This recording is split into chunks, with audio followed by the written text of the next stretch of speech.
Hello, good morning, good afternoon. Let me make sure audio is all okay.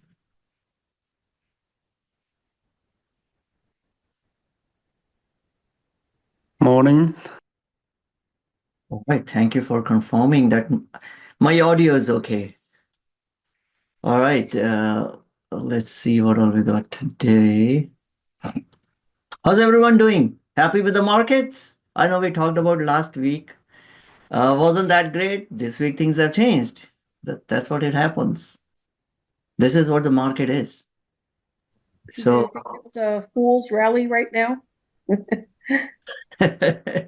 no one knows. Things are changing on a daily basis. So today morning I was, working on the content, and then I saw, oh gosh, something has changed even in the morning, Huh. which could mean, it could be a different Monday than what I was expecting. Hmm.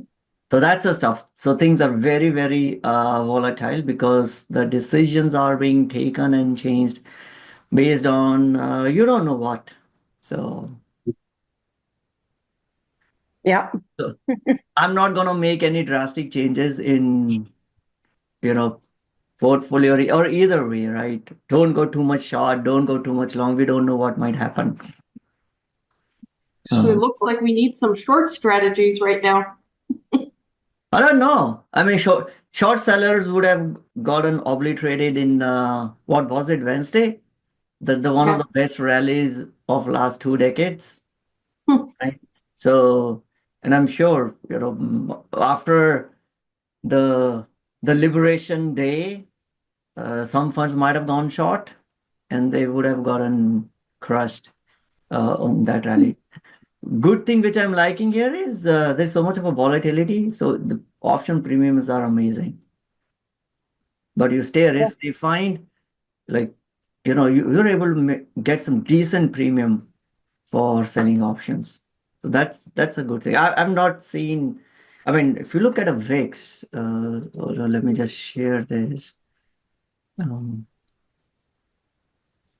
VIX is, staying above what 40, 50 for such a long time. It's been what few days.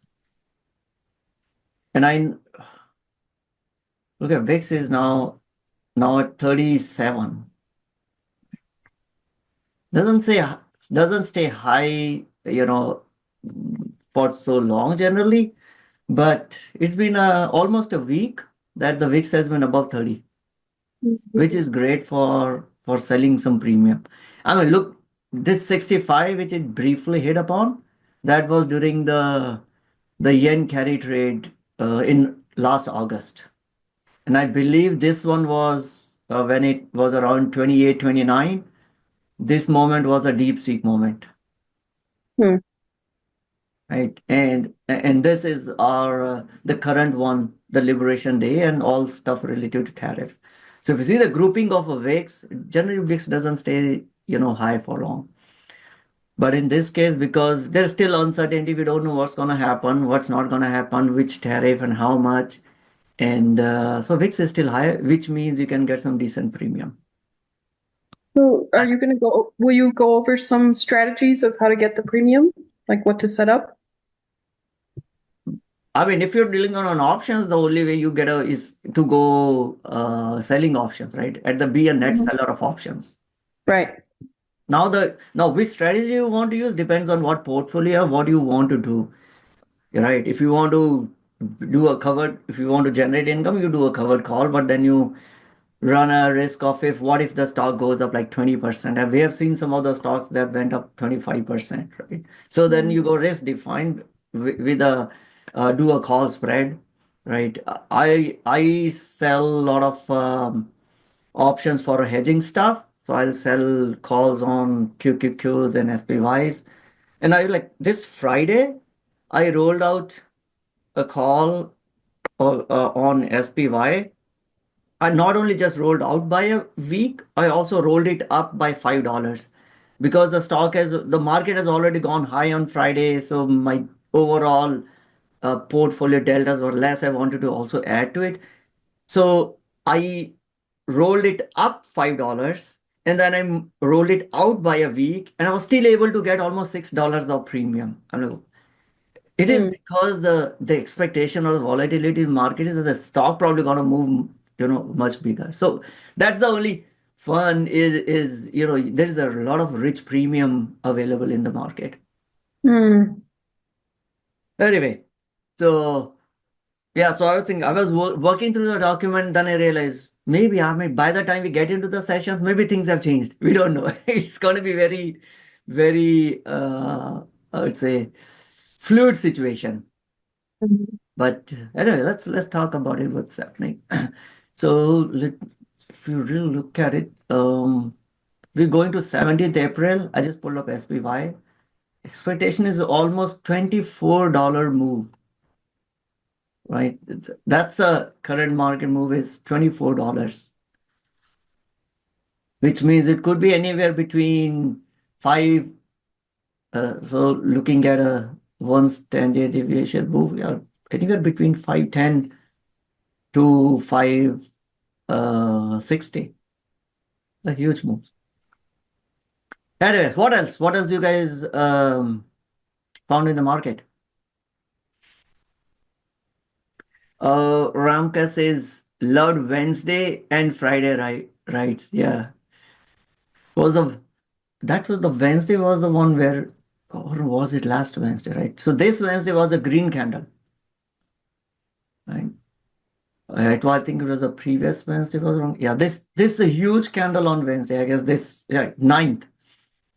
SPY was up like 9.5%. And I think the Nat, which is, I think I do have a chart. And I guess the Nasdaq was up like 12%.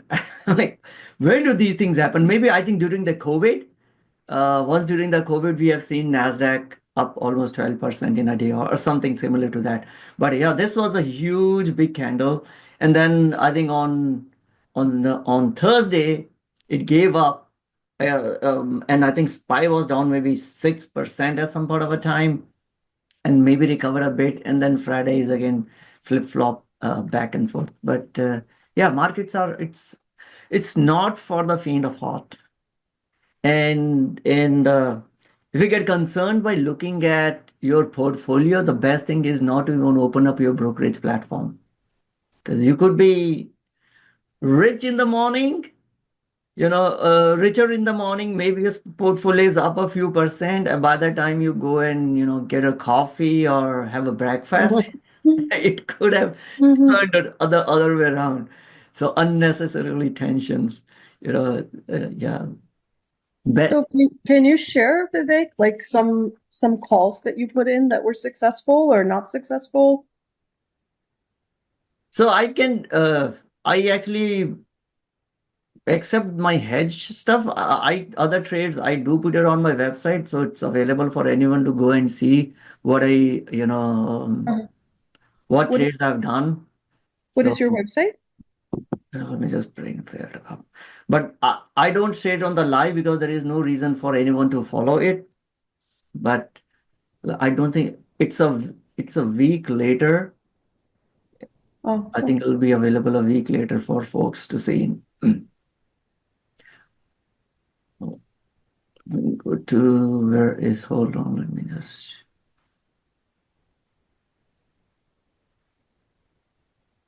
okay, no, this one. So it's on view all trades.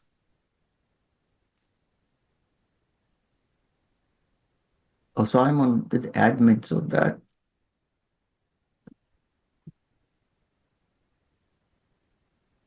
okay, let me log out of admin, log in as a normal user. 1 second. Let's say 27th. Okay, so this is there. Okay, so you're already seeing 27th. What I do? I sold a strangle on EEM. That was a delta neutral. I sold a covered call on Arista network. And because I closed a covered call on Arista, April covered call for profit, so I'm opening the May one near 20 delta. What else I did on 27th? I did something on Uber. I sold Uber put on 27th. 28th, what I what I did. Nothing. March 28th. Oh, okay, so it's only a week. Let's see what I did on 25th. I had a strangle on TSM. So yeah, you can come and see over here. I think my filter is that 1 week of filter. You can't see the latest one, but you'll start to see it a 1 week later. After 1 week. Hmm. Mercado Libre, I had an iron condor. Delta neutral. Intel, I had a call. Right. So that, yeah, again, the idea is not to follow. You can just get some thought process behind, some of these option strategies. I think the more important is not the trades, but what is the thought process, right? Now, Mm-hmm. this is all a delta neutral. This is covered call, so I'm not adding any more bullish trades. Probably this one was XLF opening short put to refill the tank because earlier my XLF stocks were taken away. This is a short put near 25 delta because stock has retraced the post earning gains, and now I'm okay, right? And if you look at docs after earnings had gone up real high, and then it retraced back. I was waiting because I think this is too high, and then when it retraced back, yeah, I can then put a short put, etc. Yeah, so you can see these trades. What it doesn't have is my hedging one because that's kind of immaterial to anyone in terms of how much of the portfolio I'm hedging. But other than those, yeah, my trades are available here. Hmm. Cool. Sorry for little, for others, we went into a little different direction. All right, what else before we jump into today's session? Any other questions? Anyone bought or sold something? What is a red indicator under my charts? This shows you the drawdown, right? So for example, I'm looking at docs. This shows me the max drawdown has been 39%, and the current drawdown is almost 36%. So this tells you the drawdown of the stock.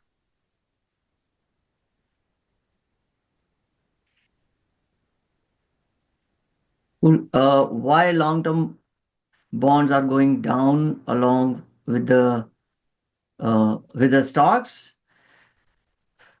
Bonds also depended uh, on two things. Number one is what's the future interest rate gonna do, right? And if you look at 10-year, the yields were actually was higher, right? So I think hold on to that thoughts because I do want to discuss in terms of what made the change this week, right? And then we will talk about bonds. Have you heard peak to trough indicator?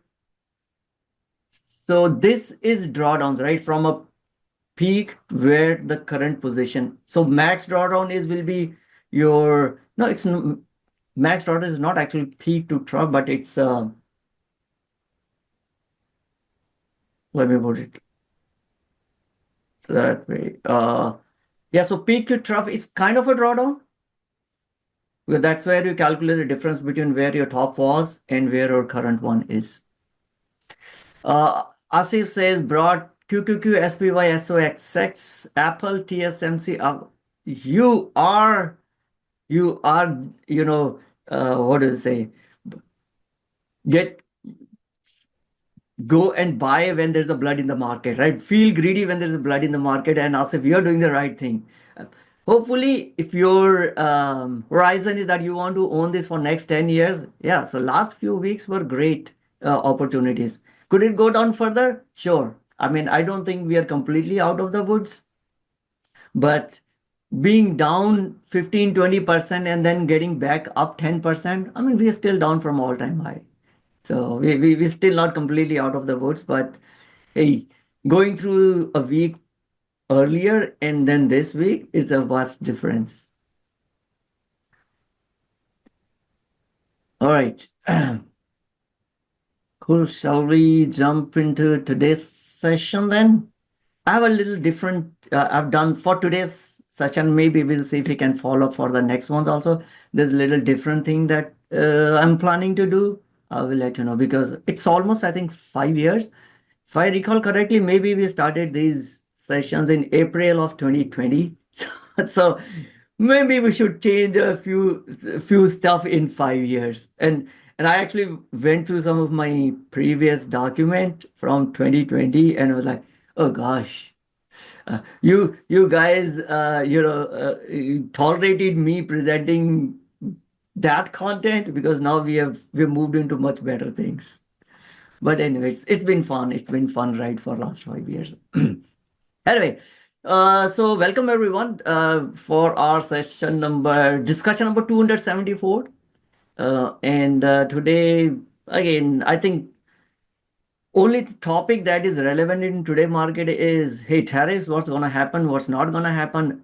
Earning season has started, but nobody cares about the earning season, right? The financials have started to report. No one pays any attention to how the previous quarter has done. Everyone is asking, okay, how you're going to navigate this volatility or uncertainty around the tariffs, and nobody really actually knows. So I do want to give an update on what the current situation is. Want to go through, I think, very timely, Howard Marks dropped his memo around, and very aptly a title which says nobody knows. I will give you, we'll go through that memo, not complete one, but some of the points that I've highlighted. And then yeah, we look at some of the crypto stuff, and if you want to talk about individual stocks, etc., we can do that as well. Asif saying, yes, these are long-term buy. Somehow I feel lead on drawdowns, otherwise market is more stupidity euphoric than ever in last 3 years. Yes, I also get more concerned when the market is way higher than when it is down. And during, I think, this whole uncertainty in between, I actually left home and went to the library so that I don't do any stupid stuff. Because if you're sitting in front of your computer and you're seeing your portfolio moving up and down, you tend to take those decisions which you then later on you'll regret. So I'm like, you know what? I'll go to library, I'll work on something else and stay away from the market for 2 or 3 hours, and then I'll check what happened in the afternoon. And that's what I say. I'm like, hey, things have changed over in a day. There's a huge swings that's been happening. But yeah, many times I've seen that we ourselves are the worst enemy of our portfolio. We just do some stupid stuff, which it doesn't make sense in the long term. All right. With that, let's jump into today's discussion. As always, nothing that we talk here is investment or financial advice. A little bit of education. We want to learn from each other, and that's what we are here for. So, question number. All right. So first, housekeeping. I was talking about some change that I thinking to do. How to conduct these sessions. And I was going through the process of how to make it more useful for everyone who come and spend a couple of hours. And I've seen sometimes someone who is completely new to investing, right? Someone who's new to investing, and I'm sitting and we are discussing about like back ratio spreads and options, right? And someone is completely new to that, like, doesn't make any sense to them. I'm mostly a long-term investor. So when I'm looking at it, I'm like, hey, let's see if we can buy for 10 years. And some of you may be just day traders and like, doesn't make sense for me. I need to know, focus on what are the indicators, etc. You might have your own indicators to tell you the stock is gonna go up in next 5 minutes. You might be looking at a minute by minute chart, and here I take up a chart which is like 1 year, 1 day kind of a chart, right? So there are everyone is on a different levels in their investment journey and have a different way to invest slash trade, right? There's nothing right or wrong. And I was thinking, I'm only one type of investor, and if you have a different type of investor, then I may not be able to help you in terms of whatever your questions may be or what you want to get out of this session. Right? Someone may be 100% option trader. Right? They're like, dude, I don't even hold any long stock position. I just do only options. Right? Not me. So I thought maybe we'll try something new, which is in terms of structuring this is we'll start our discussion with overall at a much higher level, looking at what's happened in the market, uh, what the indices are telling us, a little bit of economy cycle, what's happening. If there are big earnings, maybe we'll talk about that. But then we could actually break out into different rooms, and Zoom actually has a great breakout room functionality. And then you can go and actually enter into a room which you feel what kind of investor you are. So if you look at Zoom and the breakout rooms, so I do have, I don't know, see the screen? Do you see the name of the breakout rooms? Okay, so I do have a breakout rooms for, let's say, swing or day traders, maybe fundamental investors, options, completely new or noob investor slash trader, and maybe someone who's interested in alternatives, right? Crypto. And I know sometimes when I log about crypto, probably more than half of you people might be rolling over your eyes and say, come on, there is nothing that you gotta do. But if, and some of you may be heavily into crypto, right? So if you're one of them, go and knock yourself out, talk all the crypto, talk all the meme tokens, get into that breakout room and discuss with the other fellow investors slash traders who are probably interested in what who are have the same interest as you. Maybe we'll try this. So once we are done with an at a high level, I'll open up the breakout rooms. You go and join whichever you prefer to, and have some more discussions around specific topics that might interest you. You may want to talk about some indicators. I think Nick was saying there are different indicators. I don't use too many of them, but if that's your style of investing or trading, why not?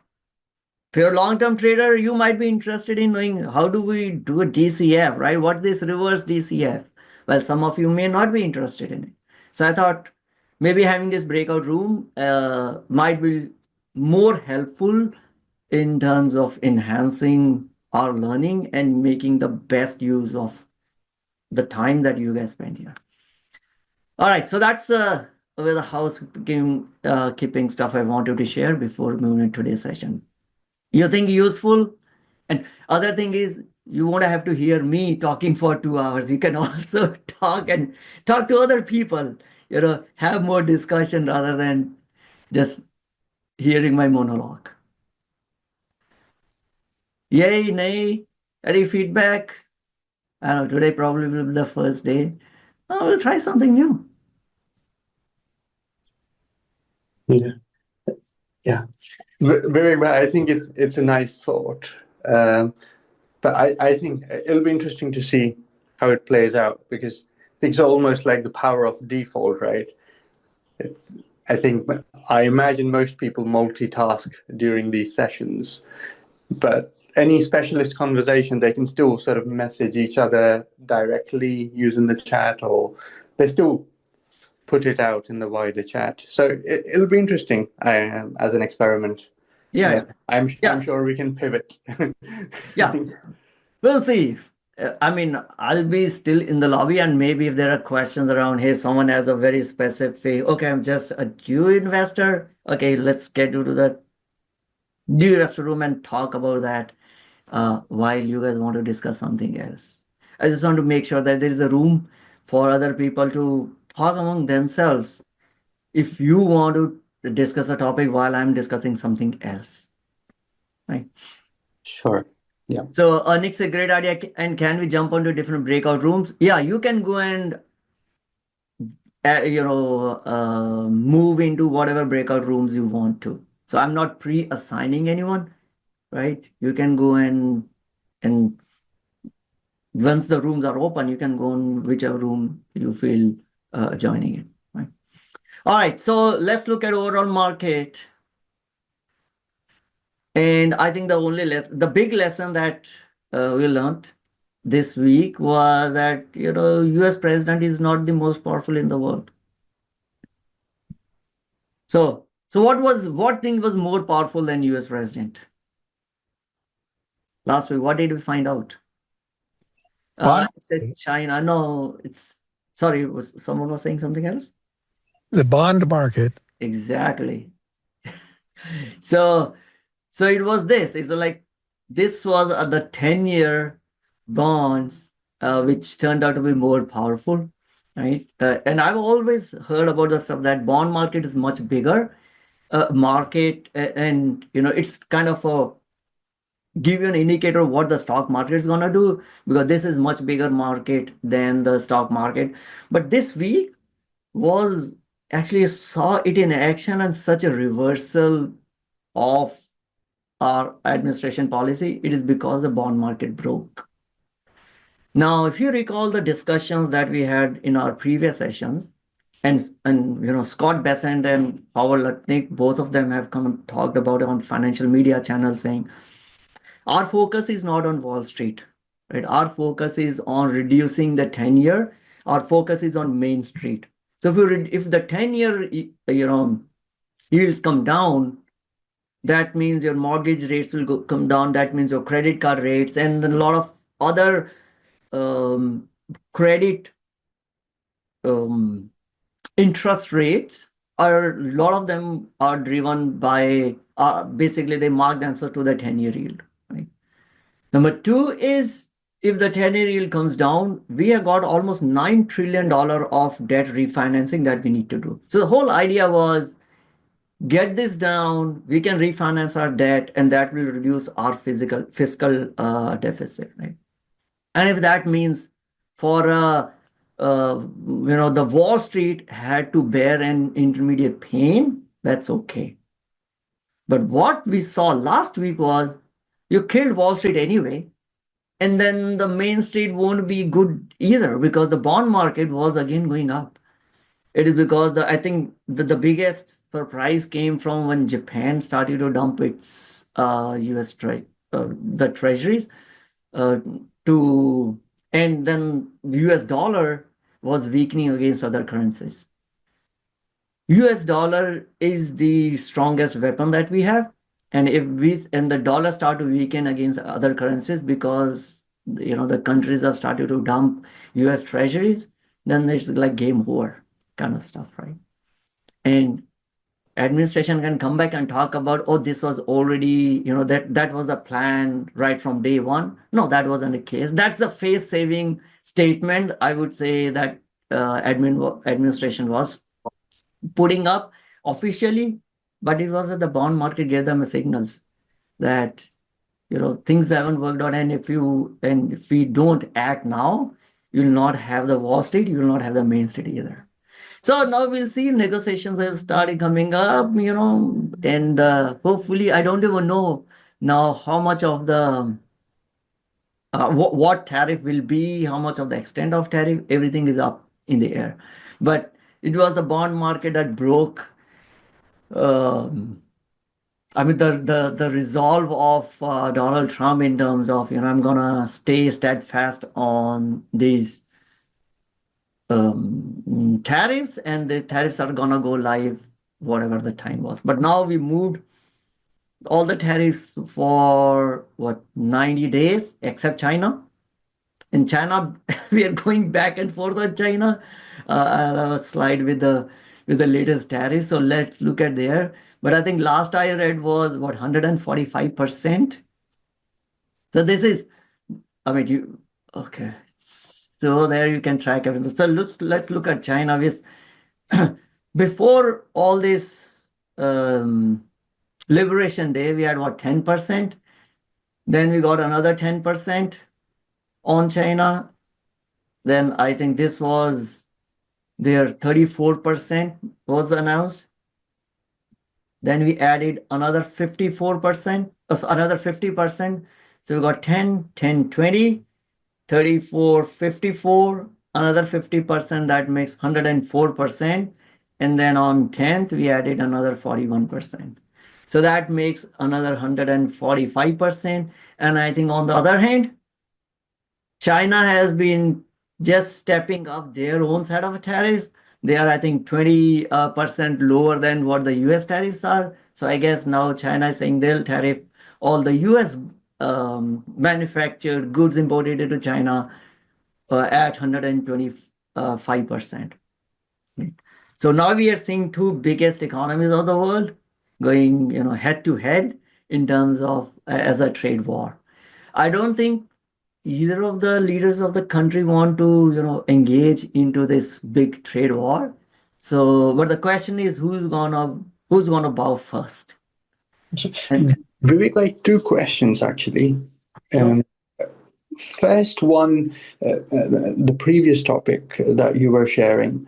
So, just understanding it more fundamentally. So, other countries started selling off US treasuries, so it became more expensive for the US government to raise money. Is that what's fundamentally going on? That is Because correct. So that is correct, right? It means it's a lot of a brand issue also. It means they are saying US treasuries don't have the same level of confidence that it used to exude earlier. I'm dumping US treasuries, so a lot of more US treasuries in the market.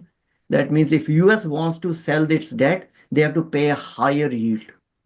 right. That's where the yield went up because of the either treasuries are being dumped with Japan and China, both of them. Number two is because of all the stuff that the rest of the world has seen, they are thinking that should we even have the same level of confidence in the US government as what we used to have? If you don't have the same level of confidence, then we will demand a higher percentage to take the risk of buying the US treasuries. Right, right. Yeah, no, thank you. Thank you. I understand. And then the second thing, I know they love throwing all these big numbers, but anything over 100%, is that even meaningful? Because you just stop trading. What do you mean? You can say like whatever 5,000% tariff, but if it's more than 100%, why would you sell the good at all to that country? You just stop selling, right? Yes or no.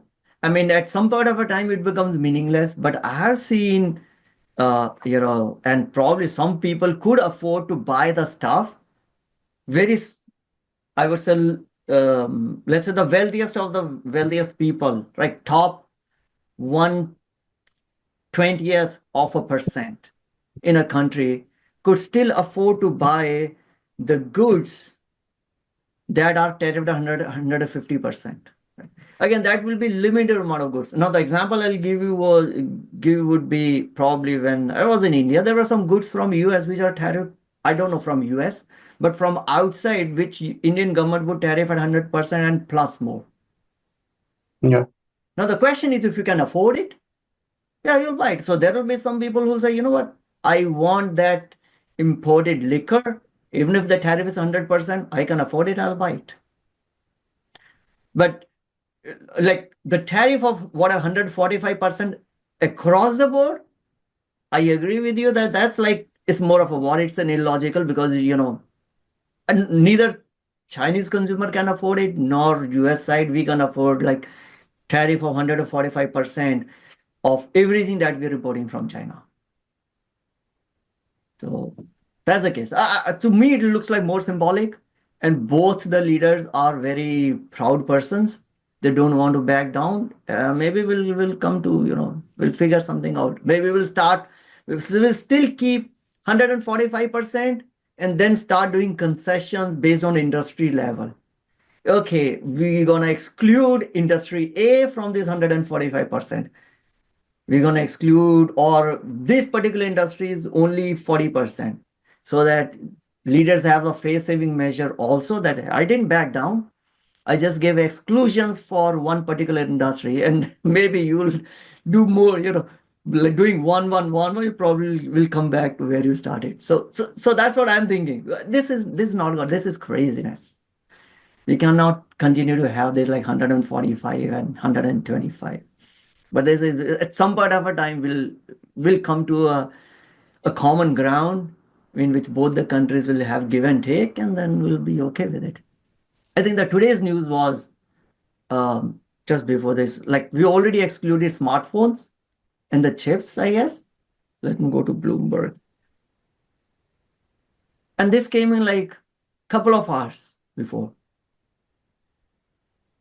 So no more 145%, which they have excluded smartphones, laptops, hard drives, computer processor, and memory chips. So we already gave exception to this today morning.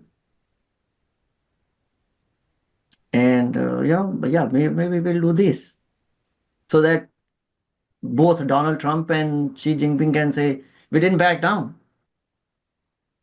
Right? Next step. This is total exclusion, or it's going to be a lower number?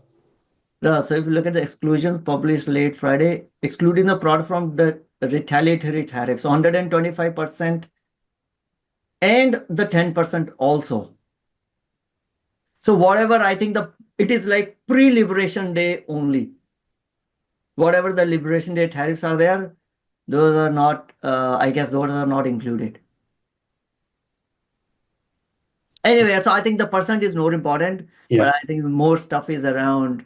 Yeah, there are ways in which you can still, provide these exclusions and move on. Right now, it became more of a a pacing match between the two leaders. No one wants to back. Yeah. No, That's okay. Thank you. Nick says Trump goes into math war, and there are like funny memes. So the meme crowd is having its field day in terms of whatever is happening over the last few days, right? Good. I exchanged memes on with my friends on WhatsApp. I'm like, if nothing else, the meme I know. the meme We creators should really turn off this heat. are its best. Oh, okay, so Asif has already mentioned news today morning about this. Yeah, exactly.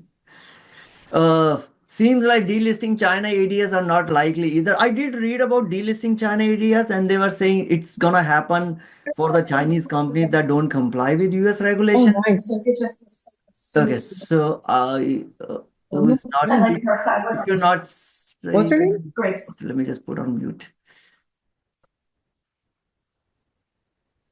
Yeah, Serena, I had to mute you because we're getting some background noise. Yeah, coming back to the China ADRs, I think, and I've not read the news, but I saw it on Twitter. Somebody mentioned that Chinese companies will be delisted. We don't even have the like real Chinese companies, right? All we have is a VIEs because none of the Chinese companies can actually follow the US regulations because the Chinese regulations prohibit them from opening their books to outside auditors. And PBOC says that, hey, if our regulation says that you need to be audited and open your books to us. So that's the reason if when we buy these Chinese ADRs, we're not getting a stake into the Chinese companies, real Chinese companies, operating companies in China. Because we can't. So Chinese companies have figured out another way to raise money, which is called VIEs. So let's say if I'm buying Alibaba or anything, I have an economic interest through a company in some Cayman Islands or British Virgin Islands. I have no operating say into let's say if I bought Alibaba to go and have board seat. Let's say if I buy 10% of ADRs of Alibaba, I still cannot impact any operations of Alibaba because I don't have direct stake. So because the Chinese companies are not allowed to list on US side, they're not allowed to open the books to the US, and hence our regulations would list the companies directly. So what I have a stake is in a VIE. Now I don't know what are the regulations for the VIE is. So this whole delisting maybe was just a noise because there's no real Chinese companies which are listed in US anyway. So and so what are going to delist it? It's all VIEs that are listed here. Shri says it is state surplus and deficit. That was, I don't know, Shri, what was it related to? Did these China tariffs apply to Taiwan too, TSMC? No, I think the Taiwan tariffs will be different than China tariffs. So it looks like TSMC might jump on Monday. James, Trump is losing the tariff for giving exemption electronics. More exemption will be announced. But see, he's not losing. He'll still say, we got 145% tariff on China. Right? These are the appendix behind the big the tariff document. But you're right. But they're not going to admit. I mean, they're not admitting that they have to backtrack this whole tariff. They had to put a 90-day pause because it broke the bond market. Then they realized, oh, it's a much bigger mistake what they did. Asi says none of the areas adhere to. Yeah, so okay, I think that's what I was talking about. I don't know. It's a VIE is the same or not. But if they get delisted from exchanges, they'll trade on OTCs. They can still trade on OTCs. Of course, then we'll not have that much of a liquidity. Probably there won't be any options, etc. So that concern will always be there. At some point, US has to face the trade imbalance and debt, so crash is inevitable. We'll see how long can we continue to kick the can down the road. We've already kicked it for decades, but we'll see. Sridhar, was it removed or paused? No, so right now we have a 90-day pause, right? But not on China. But today it's been, what is it? I've not gone through the whole stuff.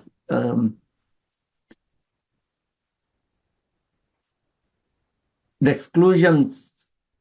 Yeah, so right now it might be excluded. No, maybe you can just look into this government bulletin that might have more detail on what are we going to do with this. I'll just share it here. How does Chinese companies stock fundamentals evaluated those finance are not open for public? I mean, you can go and see the finances, but in terms of auditing, etc. Right? They will not be audited by, let's say, the US based auditors. They cannot be. So we have to depend on whatever the numbers they are sharing with us and whoever is auditing them in China. And if you believe this number, that's fine. I mean, you can go and look at its financials, right, on Edgar or on their website. The question is, then you believe those numbers.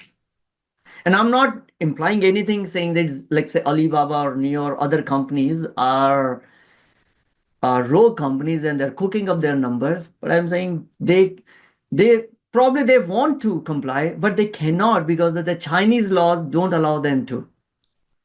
So another drama, 90 days potentially. Yeah, so right now this whole tariff, we have put a pause for 90 days. So nothing has materially changed from what was announced on April 2nd. Now the discussion, the things that will change is each of the countries will come and start discussing and negotiating the tariffs.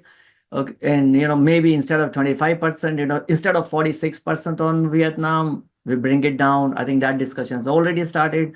The leaders will come in, they march into the White House, and massage the ego of Donald Trump. And I think Scott Bessent, he's going to lead all the negotiations.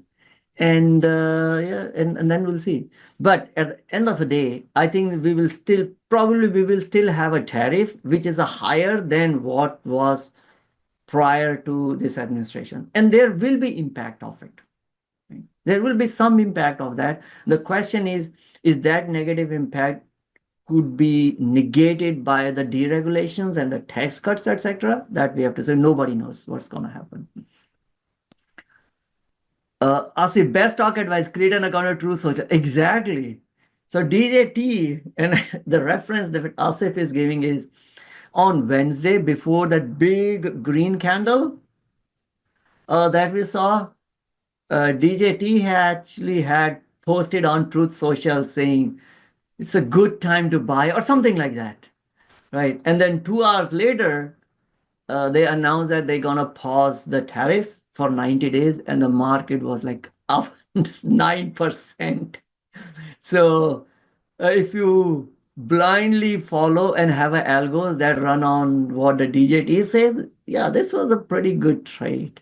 He doesn't even charge. Yeah, he doesn't charge subscription fee. But I don't know. That's not a style of.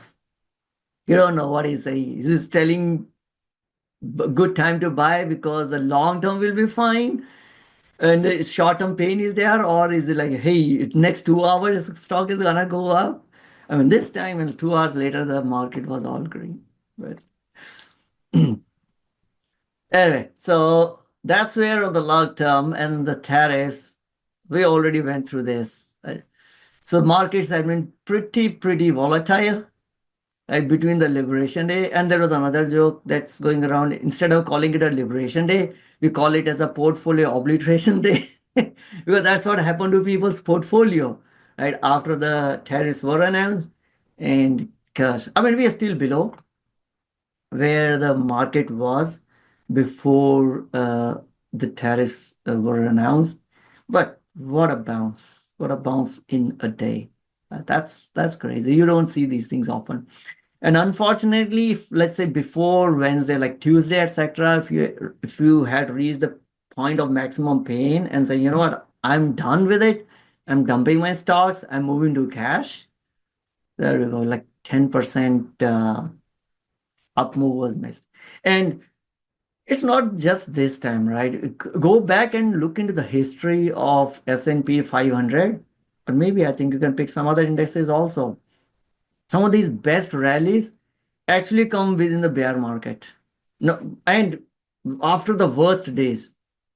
So that is why, I mean, for long term, if you want to really build wealth, stay invested. Make sure you are not over leveraged. Make sure you don't need that money for, for next few years to pay your must have expenses, etc. Because our psychology will force us to get out of at the worst possible time.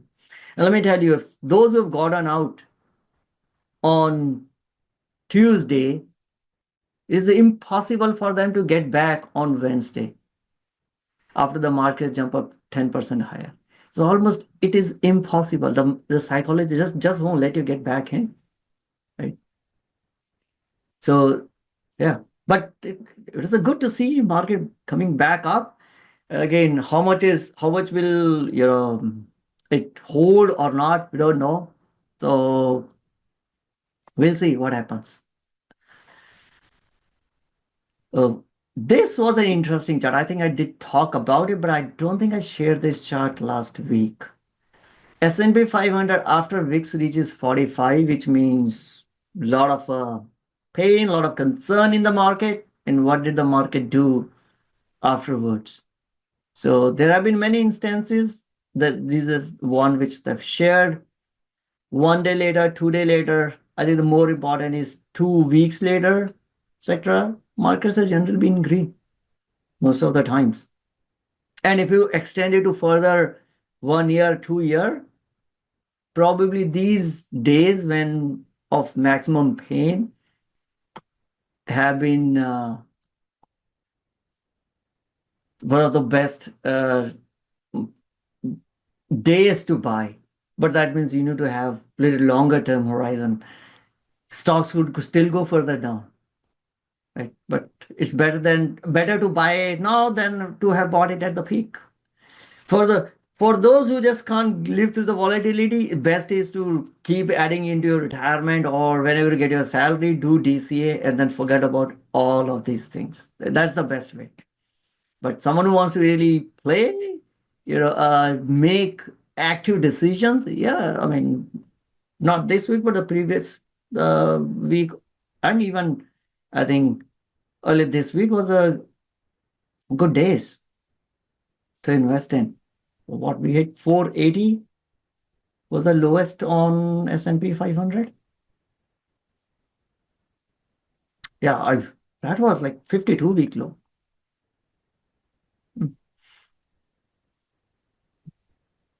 Have you seen Newsmax stock? We talked about Newsmax, right? I mean, it went up like some 1,000%.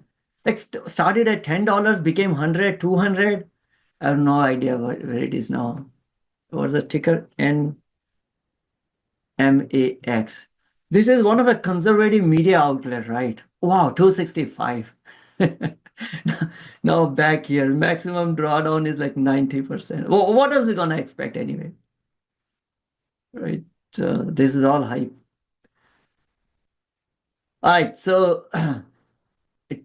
I pull a chart of SPY daily changes. So it looks like the one on 9th of April was the best daily change since 2008. And it is, I think, the 6th best across the history. But since 2008, which is almost 17 years, we never had like more 9.52%. I think what's the previous best? 9.38. COVID, right? 2008, we all know what happened. Great financial meltdown. So again, this big rally came during the COVID. So generally, you see these big moves happening during the turbulent times. So look at the market performance.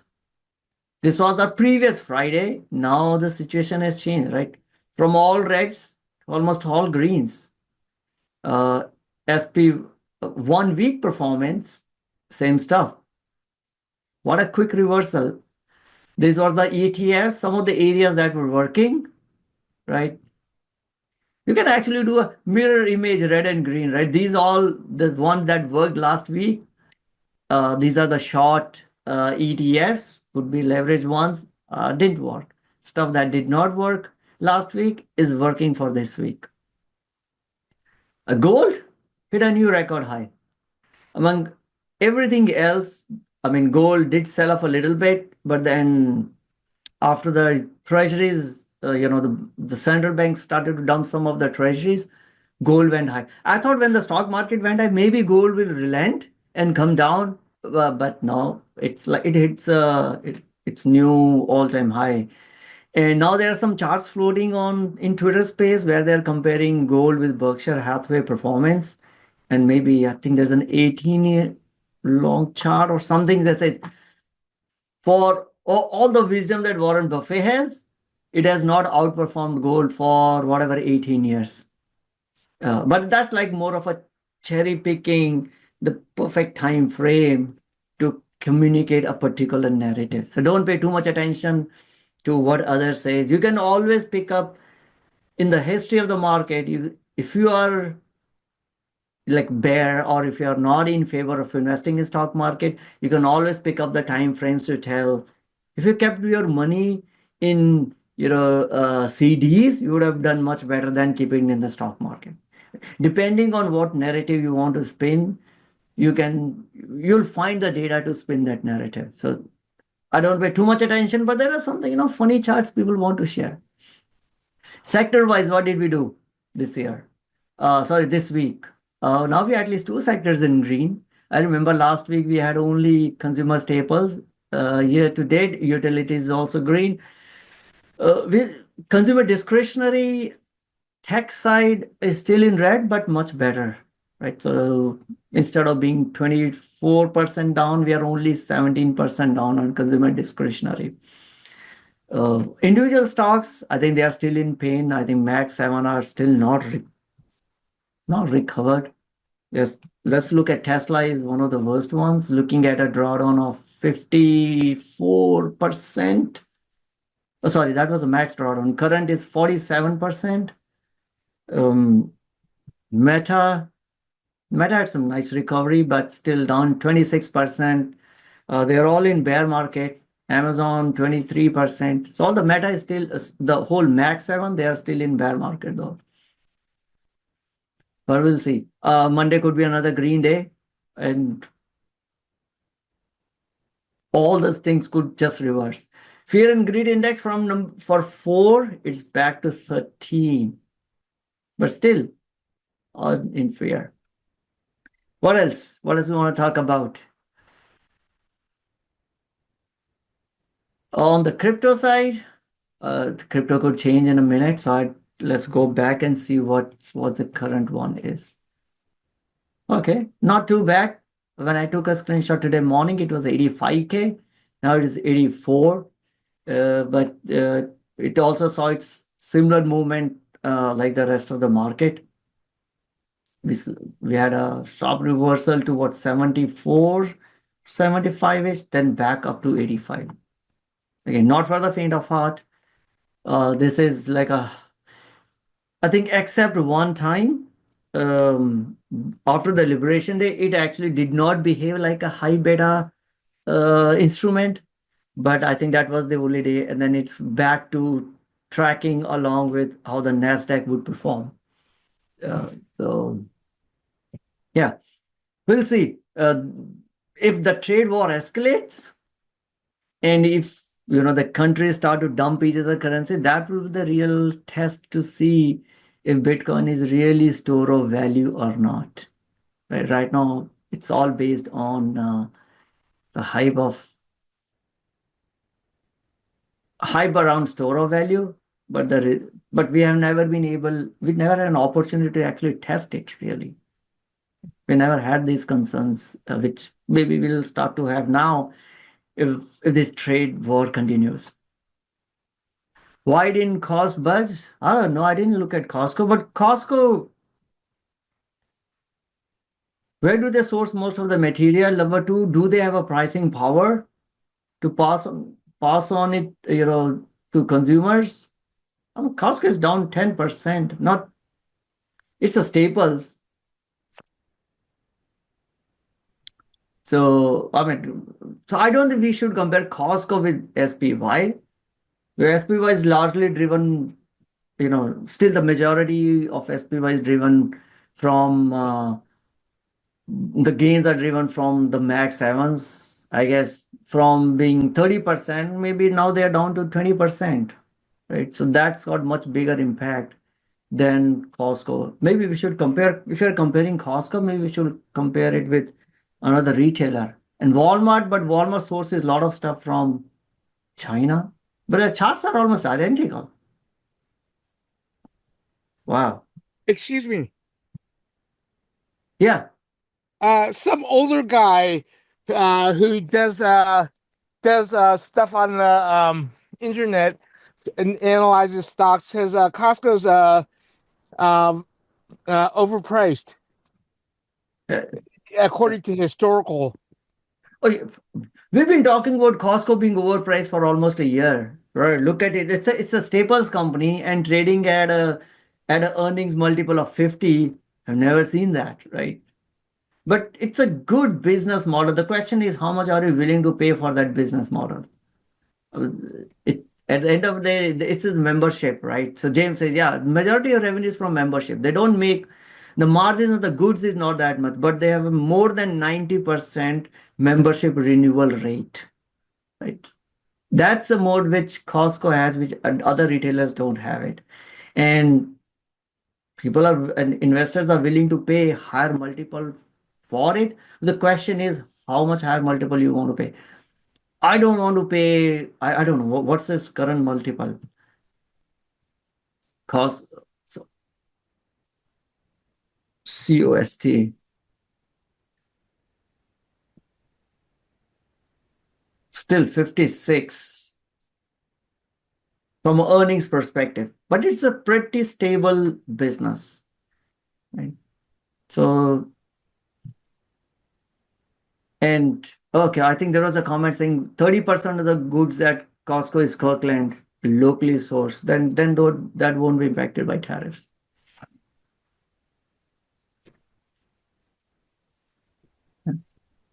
Costco's outperformed WM to look at 5-year performance. A lot of Costco performance came in last 1 year. We were amazed by in terms of last 1 year or 2 years, in terms of how quickly Costco stock got up onto, on the rocket ship and was wondering what the heck happened to Costco, right? It, this move in Costco in 2023 and 2024, these moves are like the tech company moves, which is led at end of 2022, Costco was 437, and now it's sitting at 900. It's doubled in 2 years. Right?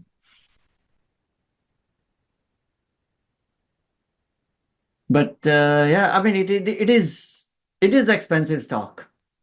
I don't own Costco. I don't think I will own at this price point. It's pretty expensive. Even looking at it historical valuation, I think it is expensive.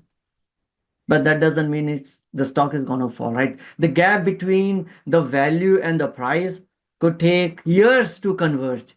So if you're a value investor and you think, oh my God, Costco is super expensive, or pick any other company, pick Tesla, and you want to short it saying it is super expensive from a valuation perspective, but the price may not converge.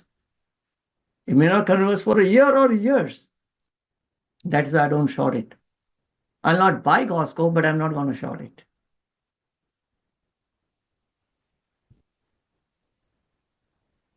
All right, buys and sells this week, none.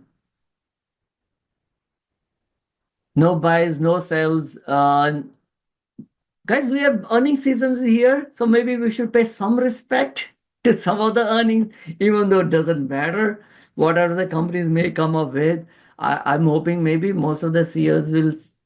I think for many of the companies, we might have already priced in the worst case scenario, and if they show any positive outlook for future, that will be a good tailwind for the stock. But a few financials are reporting on Tuesday. I mean, smaller banks are on Monday. Then we got a Citi and Bank of America. It'll be good to. I mean, I don't have any individual stocks, Citi or Bank of America, but generally the financials do get an insight into how the economy is doing, right? Because they have a consumer data, they know consumer spending, they also know how much consumers have in their banks, etc. So they do get some insight into how the consumer is feeling, right? So probably we'll get to know the and consumer is important for US side because our economy is 70% of our economy is driven by consumers. What else? Wednesday ASML. Interesting to see. I will be focusing on ASML to see what they have to report. Again, mostly from the impact of the tariffs and the additional tariffs. And I mean, they had a big revenue from China. At some point of a time, ASML had 40% of their revenue coming from China. And I think last few years it has declined, now probably 25%. But we'll see. For those who don't have not heard of ASML, they make the most advanced machines that are required to make the most advanced chips. So it's been caught in the crossfire between US and China, even though it's Netherlands based, but US has already imposed those not tariffs, what do you call? US has the export restrictions of certain technologies that you cannot export to China. And some of those are technologies like UV machines are created by ASML, so they don't sell it to China because Netherlands governments don't want to go against the US export restrictions. So we also got TSMC, which will tell us about a little more on the semiconductor side. And then I think that from a consumer side, another one is the Netflix. On the streaming side, retail, I think a lot of retail investors love the stock. What else? I think that's it for me. I think the couple of them, ASML and TSMC, to look at from portfolio perspective than the banking to know what the consumer status is. That's the earnings. And it could happen that no one pays attention to the earnings because there's something else is happening in terms of tariffs. So we'll see. In fact, whole this week, I forgot that we are in earnings season. And then I realized, oh, the earnings have already started because no one is paying attention. There's much bigger fish to fry and much bigger noise in the market than the earnings. So, last one for today before we, break out. So Howard Marks is a has been in the market for maybe 4 or 5 decades, and his memos are legendary. In terms of very thoughtful and very well respected. So whenever the memo comes out, I make it a point to go and read that memo. So on 9th, and I think this was very timely and very aptly named, Howard Marks dropped a new memo called "No One Knows." So let's go through some of the stuff. And for me, especially, it has helped me to become a better investor. But sometimes this is what happens when you don't know. You can find education in the places where you will least expect it to. Because Howard Marks is not even a stock investor. Come on, it's crashing. Hold on, I'll open up the document itself. But I've learned a lot from Howard Marks, despite that he doesn't invest in the stock market. But both of his books are one of the great books for anyone who's interested in stock market. So let's go through this memo a bit, which is Howard Marks memos.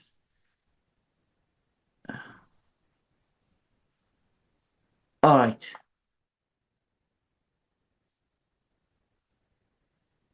So, and this is not just Howard Marks, but I think every great investor, they all say the same thing. We don't know about future. I think only people that who know about what the stock gonna do in future are on YouTube or on Twitter. That the real investor, they all say we don't know about what the future is gonna do, and that's again.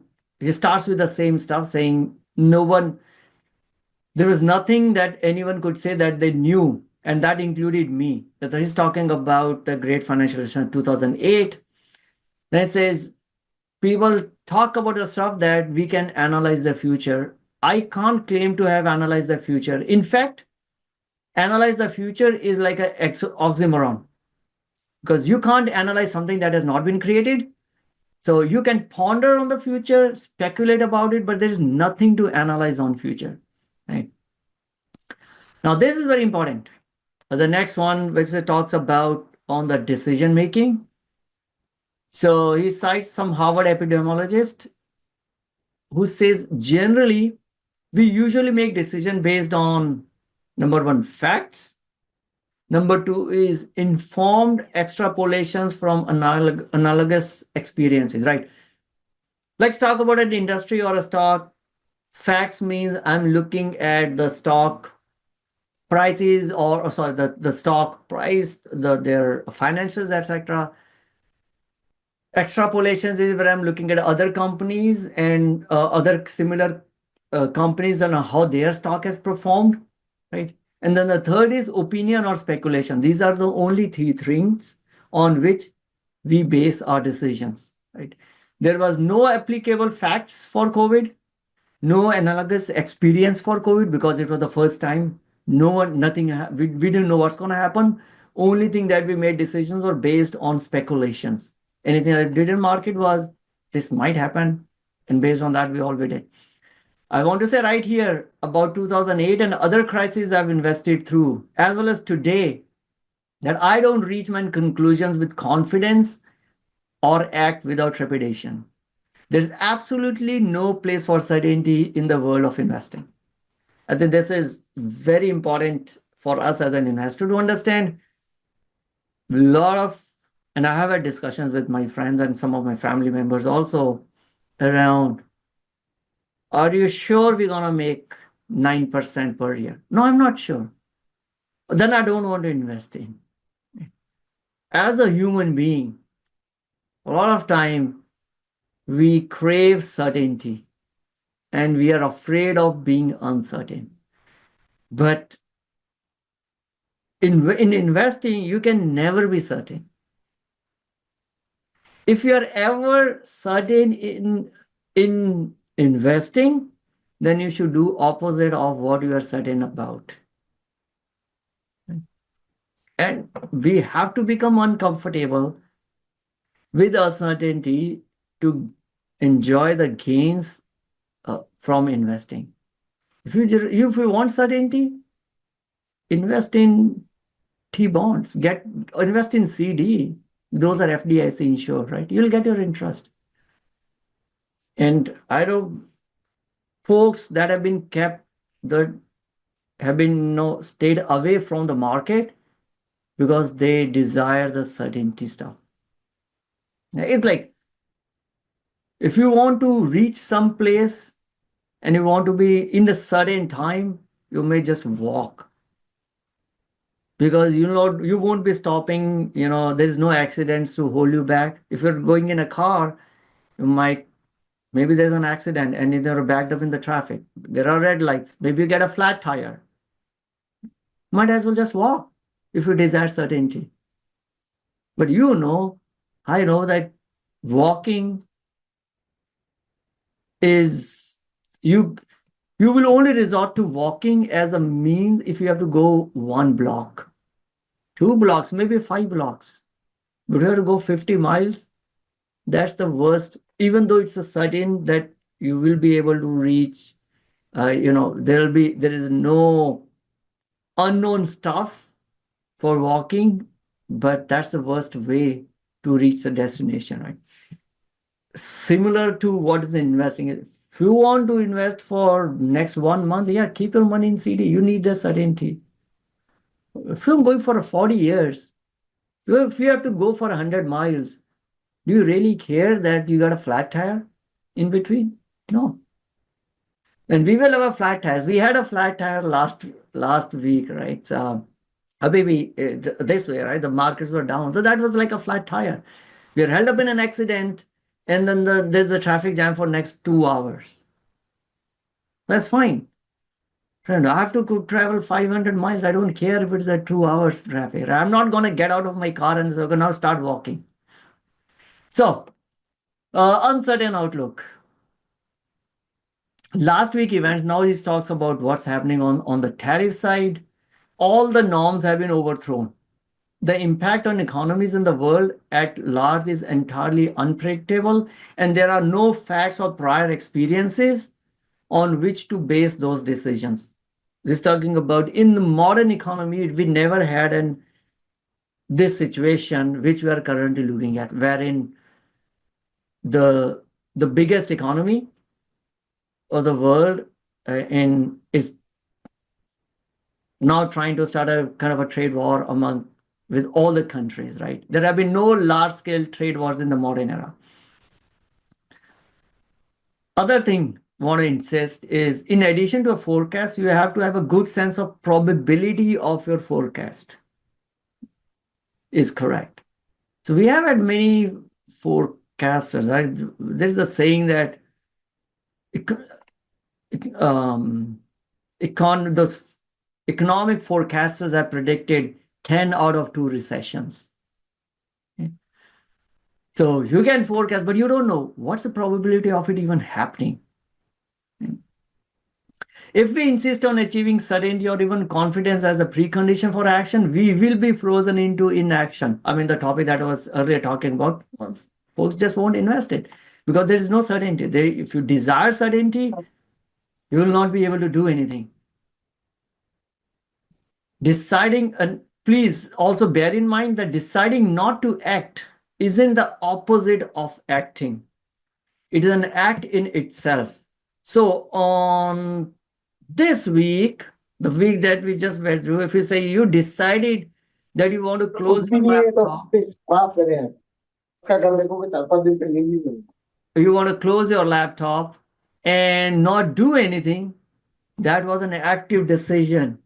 It was not an indecision. It was not laziness. It was not they're not acting. That was an active decision you made.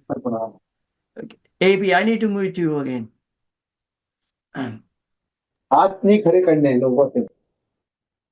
Okay. AP, we've been getting background noise from your side. So वो India market में है उसको add कर दो.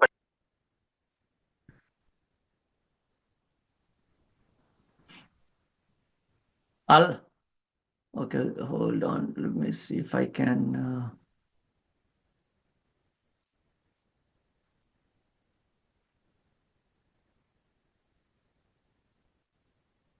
okay. So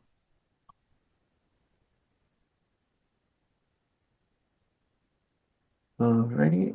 How do we get out of this?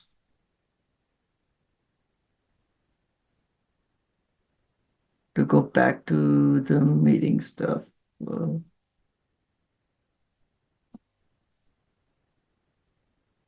me see. What are you guys seeing? Let me ask you. I clicked on something. I don't know what you guys are seeing.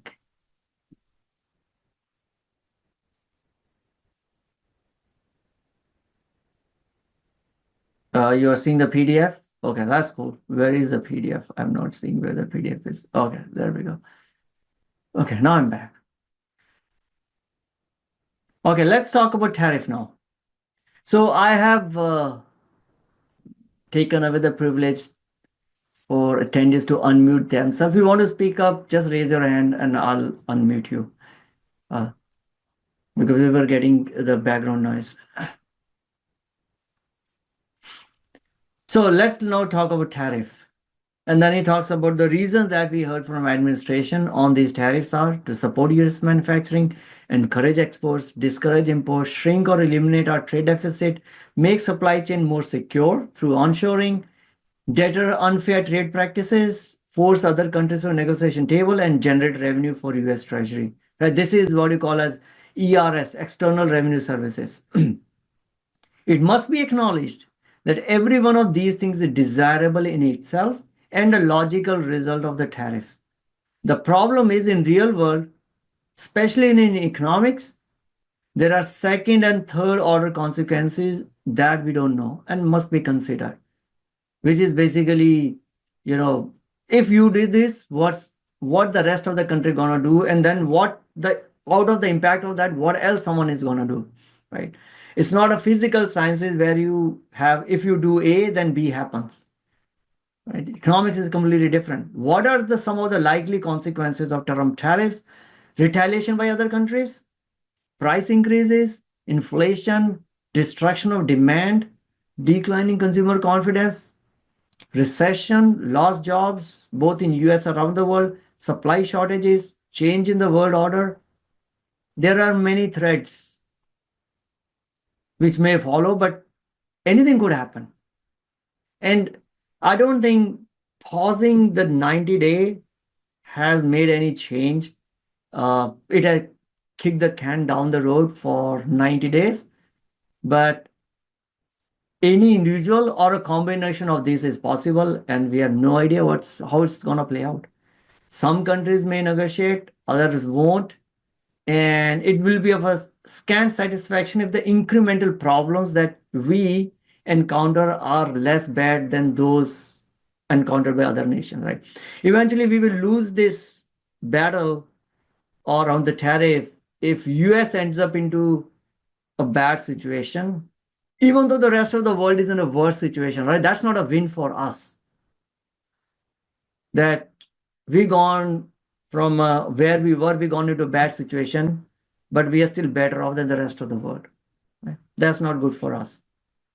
There's a little doubt that tariffs will raise prices. I think everyone agrees. That's one thing that I guess both on the both sides of our Congress agrees. that tariffs will raise prices. Tariffs are tax on imports. Someone has to pay them. Now, whether the companies pay them, probably not for too long, right? And at some point of time, it will come back to on consumers because companies will try to maintain their margins. Now let's talk about let's assume the first three goals listed above are actually achieved. That means these three goals: support manufacturing, encourage exports, and discourage imports. Let's say we achieve that, right? Causing more of the goods purchased in US to be made in US. First, that if we don't have a sufficient manufacturing capacity, right? Number two is the new factories that are designed will take few years to build. I know Donald Trump is talking about deregulation, but still there is a physical limitation on how quickly you can spring up the factories, etc. Now, the cost of construction would have to be justified by expectation of profits, which will come later. Right? If you're trying to build a fab, if you're trying to build a new auto plant, you're not going to make money on the auto plant this year or the next year. First of all, it'll take you maybe a year or two to build it. Then it will take you a few years before you can get some profits out of it. And who knows? After 4 years, what's going to be the situation? We don't know whether these tariffs will stay or not. We don't know whether it will be Republicans or it will be going to be Democrats in the House. So why would companies start to take a huge decision based on this uncertain future? Third, probably we don't have enough skilled workers to take place of all those in China. Okay. Number four, why Americans have been buying imports? Because workers were paid more elsewhere for the same job. So American goods were more expensive, but the product quality wasn't that great that you could charge at such an expensive rate, and hence the imports, came in. Fifth, which I heard about in another podcast, not from Howard Marks, which was an automation around workers losing, US workers losing job were under automation.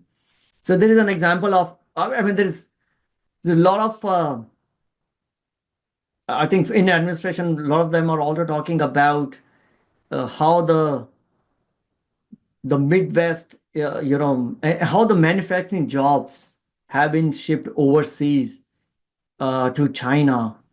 Part of that is true, but what is also true is one of the big reasons why the manufacturing jobs have been lost is because of automation. So there was an example of a steel plant in Indiana, which was producing, I think, 6 million tons with some 30,000 workers. Now it produces 8 million tons with 7,000 workers. It's a US-based steel plant, right? And it produces more, but because of automation, right? So, and now we're talking about getting robots and all that stuff. Anyway, so prices are virtually certain to be higher for US-made goods than those of import that the Americans have been buying, because it's more expensive if you have to employ American workers. Actually, yesterday we were in, some of we had a meeting with our ex-colleagues. We try to meet, once in 6-7 months. It was almost a gap of a year. So I was talking to one of my ex-colleagues. He's a chief operating officer of a company. The company is based out of Jakarta. And he's like, I'm looking for vice president for engineering. And the few of our friends, we'll give you a resume, hire us. I said, but you want a US salary, right? I'll pay you Jakarta salary. They're trying to build a new engineering center in Asia. He said, as long as you're willing to work on Indonesian rupiah salary, right? I'll hire you. But he says, we're not getting people. He needs to set up the whole engineering center. I think they're looking for locations in India or maybe in Jakarta. But he says, we can't afford anyone from US.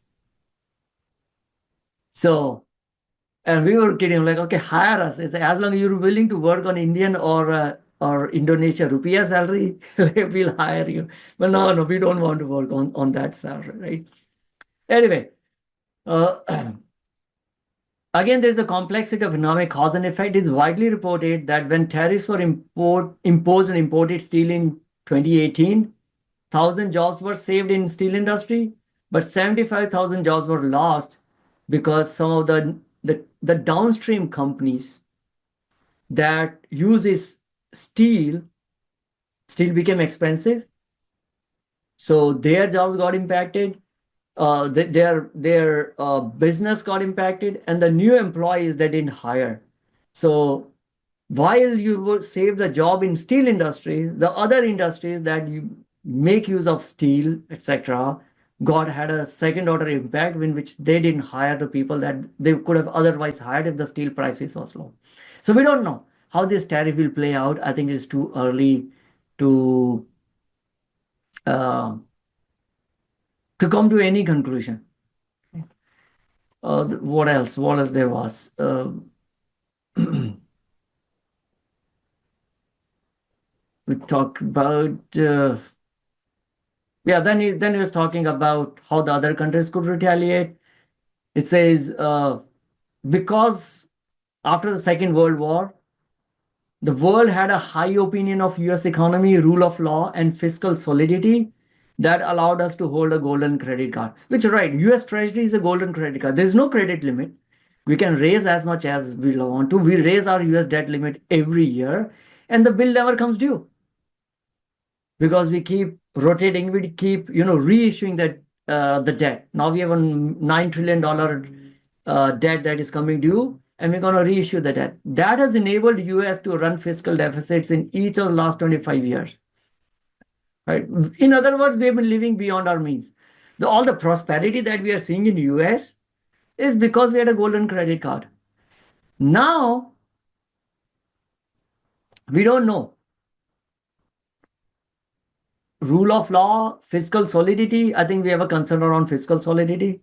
Rule of law, little bit in terms of whatever we had promised our allies earlier. We are backtracking those. What might happen? Might the other countries become less willing to buy US Treasury? Might they conclude that our fiscal management is unreliable?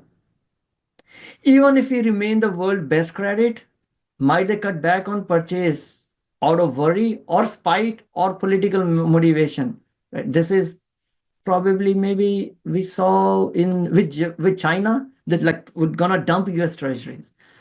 What would happen if a treasury auction failed? Will we remain the world best credit if the dollar comes to be less accepted as the world reserve currency? And if you're a world reserve currency, you'll generally run a trade deficit anyway. What would happen to the deficit and hence the national debt if the buyers demand higher interest rates on treasuries? This is what happened this week, and we had to backtrack on some of those tariffs, right? I think he had some interview on Bloomberg TV, and then there were some talks about how the other countries are pulling ahead of US in certain sectors. In 1980s, people like Peter Navarro decided that Japan pulling ahead of US in autos threatened the future of US.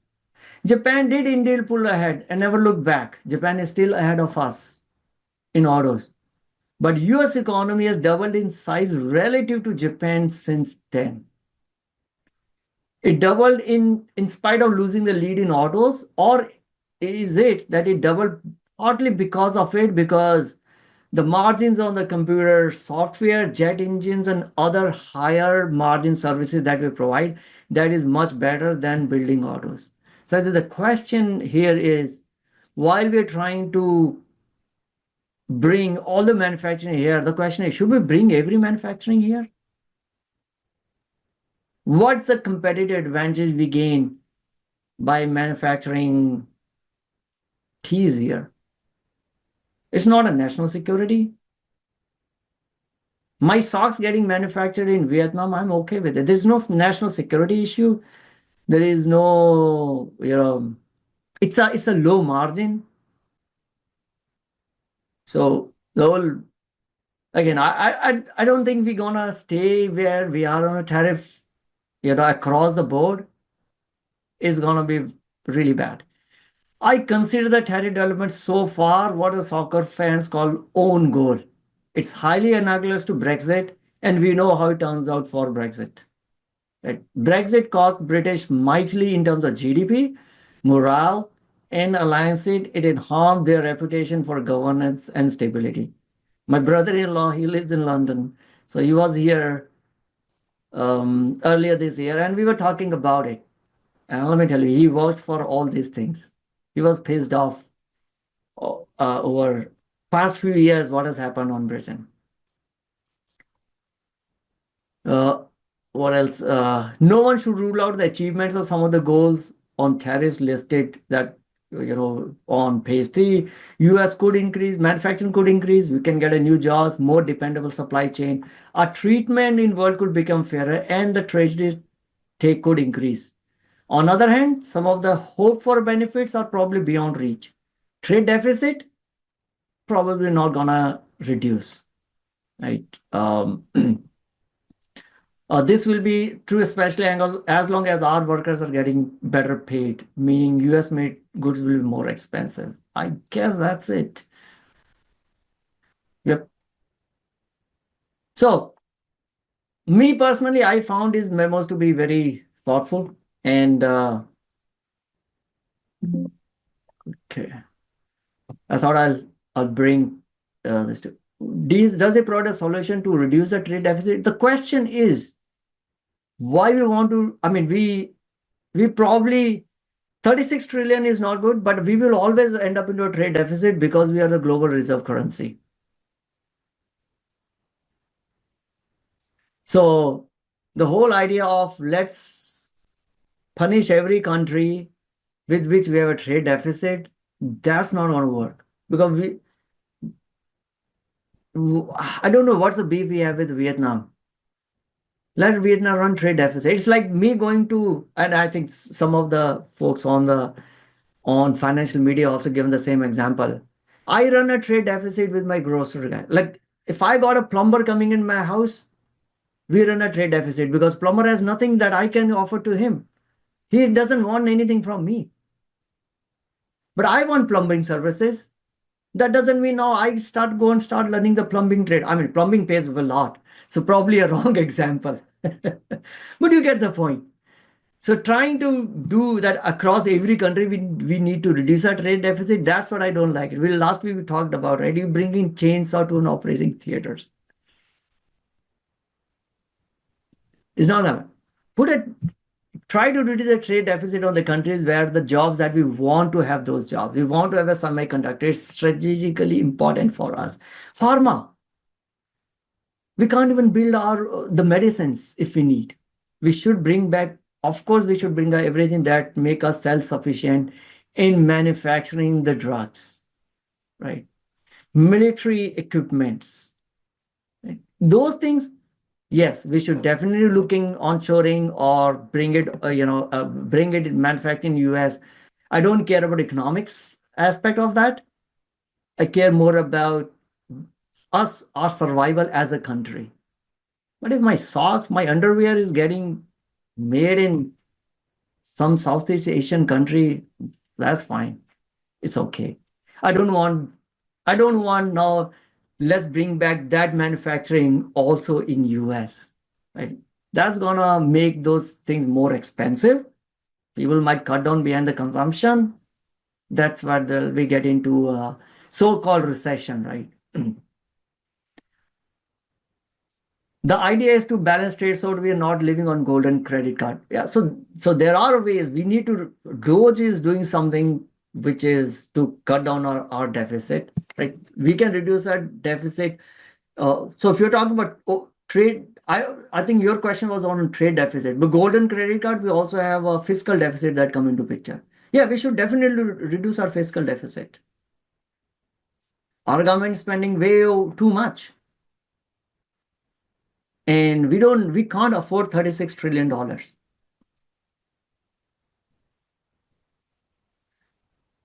James says disagree. Jobs will not come back. Global South labor cost of $5 per day. Yeah, I mean, if those jobs come back, then we will not be able to enjoy the benefits that Americans have enjoyed for the last 60 years because we had access to cheap goods. We don't have access to cheap goods. Our debt is becoming large part of GDP area. This is not sustainable. I agree. But trade deficit is not the only reason for that. Jay, it's asking, can you discuss the bond market? How sense prevails just for 90 days, kicking can down big smart money? And I mean, we talked about what happened in the bond market, right, Jay, at the start of a session. The bond market started to break down, and that's where I guess the Scott Bessent, etc., would have gone to Trump and say, oh, hold on. If a US dollar doesn't stay strong and bond market starts to go down, we will lose a lot of leverage anyway. So we should put a pause, get back, basically show some confidence, give some confidence to the rest of the world so that they don't start dumping US treasuries.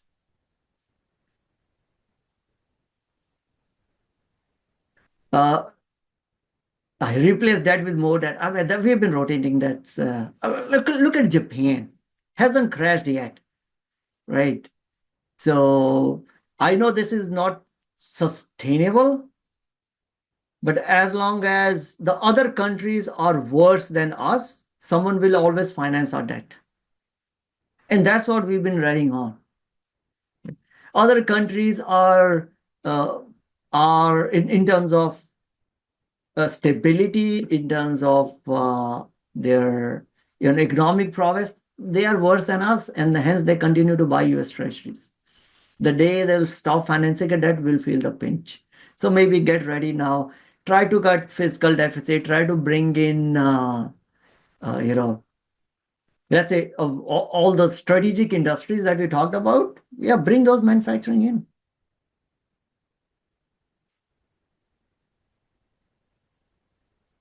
All right. So that's all I think I wanted to discuss. Maybe now we can open up the breakout rooms.